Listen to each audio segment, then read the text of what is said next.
नाशिकच्या सिडको परिसरामध्ये असलेल्या एका खासगी शाळेत 11 वर्षांच्या चिमुकलीचा चक्कर येऊन पडल्याने मृत्यू झाल्याची धक्कादायक घटना घडली आहे। इयत्ता 6वी मध्ये शिकणाऱ्या विद्यार्थिनीला शाळेतील तास सुरू असताना चक्कर आली, ज्यामुळे तिच्यासोबत हा प्रकार घडला।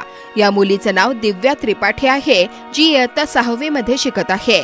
या विद्यार्थिनीच्या मृत्यूची बातमी समोर येताच सगळ्या नाशिकमध्ये चर्चा होत आहे। शाळेत वर्गात बसल्यानंतर दिव्याला भुरळ आली आणि त्यानंतर ती खाली पडली। या सगळ्या प्रकारानंतर या मुलीला जवळ असलेल्या खासगी रुग्णालयात हलवण्यात आले, मात्र उपचारापूर्वीच या मुलीचा मृत्यू झाल्याचं डॉक्टरांनी घोषित केलं।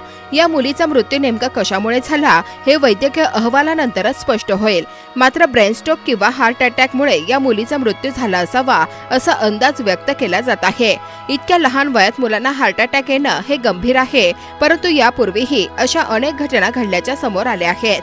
हल्लीच्या दगदगीच्या जीवनशैलीमुळे वृद्धच नाही तर तरुण आणि लहान मुलांमधील हार्ट अटॅकच्या समस्या वाढल्या आहेत।